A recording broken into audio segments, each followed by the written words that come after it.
اہم خبر آپ تک پہنچائیں گے. سانحہ گل پلازا جوڈیشل کمیشن نے انکوائری مکمل کر لی ہے. کمیشن 7 اپریل تک رپورٹ سندھ حکومت کو پیش کرے گا. بتایا جا رہا ہے کہ کمیشن نے سیکرٹری قانون کو 7 اپریل کو طلب کر لیا ہے. کمیشن نے سیکرٹری قانون کو نوٹس بھی جاری کر دیا ہے. اس کے علاوہ جوڈیشل کمیشن کے قیام کا مقصد گل پلازا آتش زدگی کی تحقیقات کرنا تھا. رپورٹ کو عوام کے سامنے لانے کا اختیار حکومت سندھ کے پاس ہوگا. اپڈیٹ کریں آپ کو اس حوالے سے. سانحہ گل پلازا سے متعلق جوڈیشل کمیشن نے انکوائری کو مکمل کر لیا ہے. کمیشن 7 اپریل تک رپورٹ سندھ حکومت کو پیش کرے گا.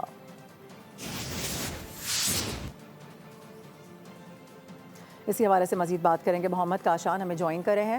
کاشان بتائے گا اس رپورٹ میں کیا درج ہے, کیا بتایا جا رہا ہے اس حوالے سے؟ جی بالکل, دیکھیں جوڈیشل کمیشن کی جانب سے گل پلازا کی انکوائری مکمل کر لی گئی ہے. جوڈیشل کمیشن نے 7 اپریل تک اپنی رپورٹ سے حکومت کو جو پیش کی جائے گی. جب کمیشن نے سیکرٹری قانون کو 7 اپریل کو بھی طلب کر لیا ہے. کمیشن نے سیکرٹری قانون کو نوٹس بھی جاری کر دیا گیا ہے. Sindh tribunal of inquiry ordinance 1969 کے سیکشن 3 کے تحت 10 فروری 2026 کے گزٹ نوٹیفکیشن کے ذریعے انکوائری کمیشن قائم کیا گیا تھا. جوڈیشل کمیشن کے قیام کا مقصد گل پلازا میں لگنے والی آنکھ کی تحقیقات کرنا تھا. جبکہ کمیشن کو 8 ہفتوں کی مدت دی گئی تھی. کمیشن نے انکوائری مکمل کر لی ہے اور رپورٹ پیش کرنے کو مکمل طور پر یہ رپورٹ تیار بھی کر لی گئی ہے. رپورٹ اور تمام ریکارڈ کو باقاعدہ سیل شدہ حالات میں حکومت سندھ کے حوالے کیا جائے گا. رپورٹ کو عام عوام کے سامنے لانے یا نہ لانے کا اختیار حکومت سندھ کے پاس ہوگا. جی آشا نے اس حوالے سے آگاہ کرے تھے, بہت شکریہ آپ کا. سبسکرائب کریں اور بیل دبائیں تاکہ کوئی خبر رہ نہ جائے.